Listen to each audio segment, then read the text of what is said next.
Hello everyone, আসসালামু আলাইকুম। আশা করছি আপনারা সবাই অনেক ভালো আছেন। আমরা সবাই আলহামদুলিল্লাহ ভালো আছি। আরও একটি ব্লগ ভিডিও দেখার জন্য আপনাদের সবাইকে ওয়েলকাম জানাচ্ছি। তো এটা হচ্ছে বিকেলের দিক দিয়ে। বিকেলে হচ্ছে আমি এখন বের হয়েছি আমার কাজকর্মগুলো সারানোর জন্য। বাহিরে আসলে ডেলি বের হওয়াটা অনেক বেশি ঝামেলার কাজ। এর কারণ আমি বলি আপনাদেরকে, যখন আমি বাহিরে বের হই তখন আমার পেজের বুকিংগুলো সবগুলোই অফ থাকে। প্রচুর পরিমাণে কল আসতে থাকে, প্রচুর পরিমাণের মেসেজ আসতে থাকে, যেগুলো কিনা আমি একটাও দেখতে পারি না। যার কারণে বাহিরের কাজগুলো নিয়ে আমার একটা ঝামেলা পোহাতে হয়। মানে আগে দেখা যেত কি এই জিনিসটা হতো না, যেহেতু ইরফান আর ফাহিম প্রচুর পরিমাণে হেল্প করতো বাহিরের কাজকর্মতে। আপনারা দেখতে পাচ্ছেন মিহি গিফট ওপেন করছে। এগুলো সবই হচ্ছে ফিনলের আপু পাঠিয়েছে। উনি এর আগেও প্রচুর পরিমাণে গিফট পাঠিয়েছে, আপনারা সবাই ভিডিওতে দেখেছেন। এবারে হচ্ছে উনি আমার বাসার জন্য জিনিস পাঠিয়েছে, যেটা কিনা আমি দেখে একেবারে অবাক। কারণ হচ্ছে আমি মেবি কয়েকটা ভিডিওতে, মানে কয়েকদিন আগের ভিডিওতে বলেছিলাম যে আমার বাসায় কাপ সবগুলোই ভেঙে গিয়েছে, এরপরে হচ্ছে গ্লাসও সবগুলো ভেঙে গিয়েছে, একটা মাত্র গ্লাস আছে। আসলে বাচ্চা থাকলে যা হয় আর কি, আমরা বড়রাও কিন্তু কম না। তো আপু মেবি আমার ভিডিওটা দেখেছে। তো আপু হচ্ছে ড্রেস অর্ডার করেছে আমার কাছে, ড্রাইভার পাঠিয়েছে। ড্রাইভারকে দিয়ে এতগুলা গিফট, মিহি মিনহার জন্য চকলেট, এরপরে হচ্ছে ডল, আরও অনেক কিছু কিন্তু প্যাকিংগুলো এত সুন্দর করে দিয়েছে মাশাআল্লাহ। তো প্যাকিংয়ের ভিতরে যে আমার সংসারের জিনিসপত্র ছিল সেটা আমি একেবারেই জানতাম না। যখন মিহি খুলছে তখন তো আমি একদমই অবাক, মানে বিশেষ করে গ্লাস আর কাপগুলো দেখে একেবারে অবাক হয়ে গিয়েছে যে আপু এগুলো আমার জন্য পাঠিয়ে দিয়েছে। আপুকে বলছিলাম ও কেন এগুলো পাঠালেন, উনি বলছে মানুষ নতুন সংসার করলে তো অনেক কিছুই দেয়, তো সেই ক্ষেত্রে তো এগুলো তো কিছুই না। তো উনি কিন্তু এর আগেও প্রচুর পরিমাণে জিনিস পাঠিয়েছে, আপনারা দেখেছেন। সব সময় এই জিনিসটা করে আমি এবার বলেছি আর কথা বলবো না এরকম দিলে। আর মিনহা কিন্তু চকলেট দেখে অনেক বেশি হ্যাপি, ও চকলেট খাওয়ার জন্য। আর ফেরারও চকলেটগুলো মিহি আর মিনহা অনেক বেশি পছন্দ করে। আর কাপগুলো মাশাআল্লাহ এত বেশি পছন্দ হয়েছে, গোল্ডেনের মধ্যে ডিজাইন হওয়াতে কাপগুলো অনেক বেশি সুন্দর হয়েছে আসলে। এরপরে হচ্ছে চকলেটগুলো মিহি মিনহা অনেক বেশি লাইক করেছে। আবারও আরবির জন্য, হ্যাঁ তোমার কার এটা, কার কার টুন্টু, কার তোমার চকলেট কার? ওয়াও তুমি আজকে চকলেট খুলতে জানো? কুজি যে এটারই বল, এটারই চকলেট যে না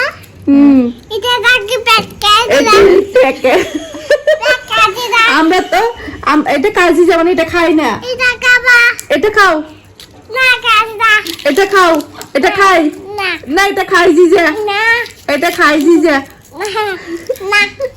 এটা ফেলে দাও, এটা খাই না, এটা খাই, এটা খাও। তোমার চাইতে জানে বেশি। কোনটা খায় আম্মু? এটা খাই না, এটা খাও না, এটা আমাকে দাও না, এটা খাও। তোমার চাইতে চালাক চালাক। ও মা গো, কাপ চকলেট, এটা তোমার? এটা খুলো, এটা কার? না, এটা মিহির। তোমার বোনের? তাহলে তো ভালো, তুমি না বলছো তোমার। এগুলো এভাবে ছিঁড়ে ফেলে না তো, আস্তে আস্তে স্টিকার তুলো না, আস্তে আস্তে ট্যাপ খুলো। কাপেগুলো সুন্দর না মেরিন?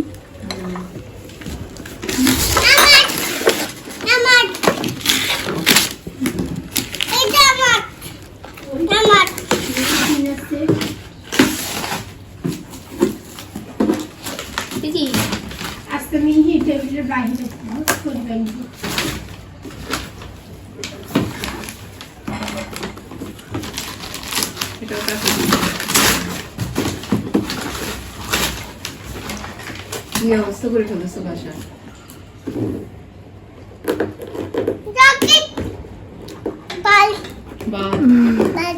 কে বলছে এটা চকলেট?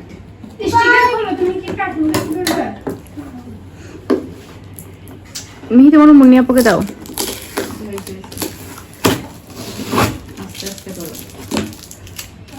এ না পারলেও এর খুলতে হবে।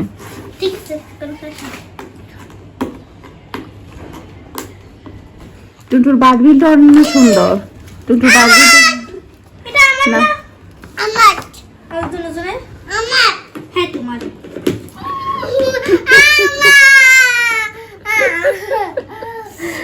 ও মা গো।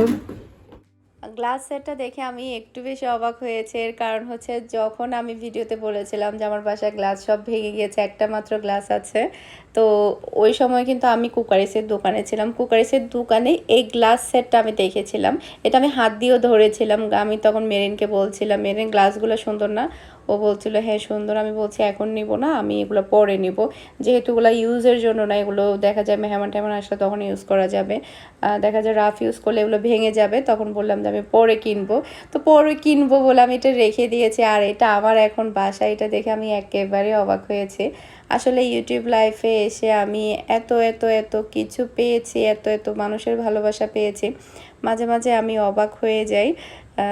তো আসলে আপুকে আমি পার্সোনালি কখনো সামনাসামনি দেখিনি, উনিও আমাকে কখনো সামনাসামনি দেখেনি, কিন্তু এর মধ্যে যে পরিমাণ উনি মিহি মিনহাকে আদর করে ভালোবাসে সেটা আসলে কোনো কথা দিয়ে বলে শেষ করা যাবে না, বা ভাষা দিয়ে বলে বোঝানো যাবে না সেটা কি পরিমাণ। আসলে সবাই দোয়া করবেন ওদের জন্য, ওদেরকে যাতে আমি সুন্দরভাবে মানুষ করতে পারি। অনেকে আসলে অনেক কথাই বলে, অনেক নেগেটিভ কথাই বলে, তারপর পজিটিভ দিকটা অনেক বেশি।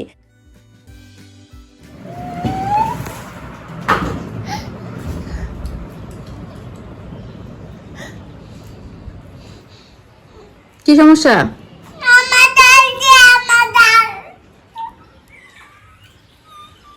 কে বলছে এটা কার ডল? এটা তো তোমারই ডল।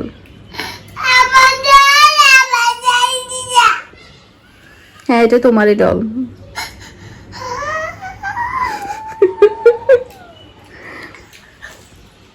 এটা তোমার, এটা আমার মেয়ের ডল, এটা টুটুর ডল।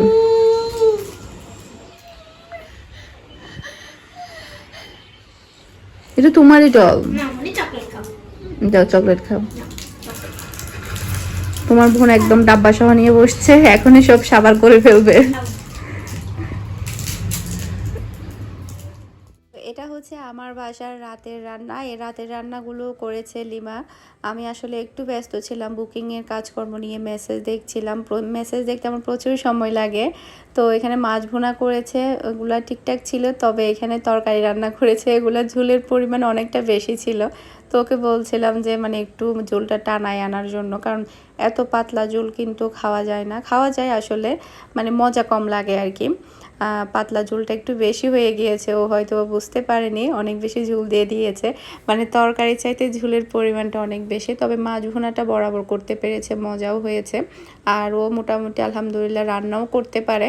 রান্নাগুলো আবার মজা হয়, এমন না যে মজা হয় না, মানে রান্নাগুলো একদম মানে আমাদের মতো। মানে ও হাতে হাতে যখন ছিল তখন আমার শাশুড়ি, আমার যারা কীভাবে রান্না করেছে, ও ভালোভাবে এই জিনিসটা ফলো করেছে, যেটা কিনা ওর রান্নাতে দেখলে বোঝা যায়। তো মাছ ভুনাটা অনেক বেশি মজা হয়েছে, তবে সবজি রান্নাটা খুব একটা বেশি ভালো হয়নি। যখন ঝোলটা একটু টানাবে তখন আরও একটু ভালো লাগবে। আর দুপুরবেলা যখন খেয়েছিলাম, মানে পরের দিন দুপুরে আর কি, ঝোলটা যখন একটু টানিয়ে ফেলেছিল তখন আবার খেতে ভালো লেগেছে। তো এরপরে রাতের দিক দিয়ে সব বুকিং টুকিং শেষ করে আমি এখন আমার অনেকগুলো কাস্টমারের ড্রেসগুলো আমি এখন প্যাকিং করব। তো এগুলো সবই সেলাই করা, আর সবগুলোই ছিল বিদেশের কাস্টমারের। এখানে ম্যাক্সিমাম সবগুলো সেলাই করা বাংলাদেশে ডেলিভারি যাবে, মানে দেশের বাইরে যাবে বিভিন্ন মানুষের মাধ্যমে, মানে আমাকে পোস্ট করতে হবে না আর কি, এরকম আর কি। প্রায় আজকে যাই আমি সেলাই কাছ থেকে এনেছি, টেলারের কাছ থেকে এনেছি, সবাই বাংলাদেশে নিয়ে যাবে, কেউ সিলেটে, কেউ ঢাকায়, কেউ হচ্ছে বিভিন্ন যশোরে, মেবি কয়েকটা জায়গায় ছিল। তো এখানে সবগুলো, এটা আমার নিউ কাস্টমার, আপুর একটা চ্যানেলও আছে। আজকে যে ড্রেসগুলো আমি টেলারের কাছ থেকে এনেছি, যেগুলো সবগুলো রেডি করছি, এখান থেকে বেশিরভাগ কাস্টমার হচ্ছে আমার নতুন কাস্টমার, আর মেবি ম্যাক্সিমামই একটা মাত্র পুরাতন কাস্টমার, এটাও কিন্তু নতুন কাস্টমার আমার, একদমই নিউ বিদেশের। এগুলোও কিন্তু দেশে ডেলিভারি যাবে, মানে আমি এখান থেকে সেলাই করে দিচ্ছি, দেশে যাবে, এরপর দেশ থেকে বিভিন্ন মানুষ হয়তো বা ফ্লাইটের মাধ্যমে এগুলো আপুদের কাছে চলে যাবে। তো এখানে হচ্ছে বেশিরভাগ হচ্ছে তাওয়াক্কাল, পাকিস্তানি মালহা, এরপরে হচ্ছে ইয়ার মধ্যে পাকিস্তানি, এটা হচ্ছে পাকিস্তানি হানিয়া ব্র্যান্ডের ড্রেসটা, মাহাজাল ব্র্যান্ডের ছিল। আর ড্রেসগুলো বিভিন্ন ডিজাইন করে সেলাই করেছে। এরপরে হচ্ছে একটা হচ্ছে ইন্ডিয়ান অরিজিনাল বিনয় ব্র্যান্ডের ড্রেস নিয়েছে আপু, টোটাল এখানে 5টা ড্রেস নিয়েছে। এরপরে এটা হচ্ছে আরেকটা কাস্টমার, এটা হচ্ছে ইন্ডিয়া থেকে আমাকে অর্ডার করে আপু, এর আগেও প্রচুর পরিমাণে ড্রেস নিয়ে গিয়েছে আপু, সিলেটে ডেলিভারি নেয়।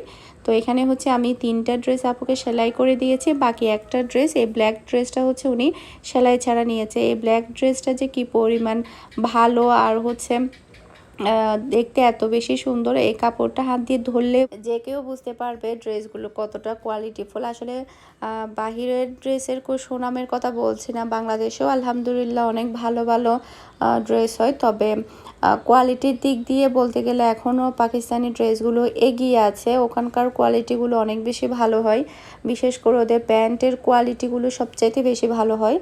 আর এটা হচ্ছে বাংলাদেশি বিনসাইড, বাংলাদেশি কাপড় হচ্ছে বেশিরভাগ হচ্ছে প্যান্টের কোয়ালিটিটা একটু খারাপ দেয়, দেখা যায় কি মানে 1000 টাকার ড্রেসের মধ্যেও কিন্তু প্যান্টের কোয়ালিটিটা খুব একটা বেশি ভালো দেয় না, আমার কাছে যেটা মনে হয় আর কি। তবে পাকিস্তানি ড্রেসগুলো দামও বেশি হয়, তবে কোয়ালিটির দিক দিয়ে ওরা অনেক বেশি ঠিক রাখে। তো এই আর কি। তো এটা হচ্ছে আমার নিউ কাস্টমার, এটাও টোটাল 8টা বিনসাইড নিয়েছে আপু, সবগুলোই সেলাই করেছে, 8টা 8 ডিজাইনের, 8 ডিজাইন না, ডিফারেন্ট কালারের, টোটাল 8টা। আর এগুলো সবই সেলাই করে দিব। এটা মেবি কোন জায়গায় গিয়েছে আমি ভুলে গিয়েছি, এটাও বাংলাদেশে ডেলিভারি গিয়েছে, মানে পোস্টে যায়নি। তো ম্যাক্সিমাম দেখা যায় কি হোম ডেলিভারি কিংবা কুরিয়ারের সাথে সাথেই কিন্তু বিদেশের পার্সেলগুলোও কিন্তু প্রতিনিয়ত রেডি হতে থাকে।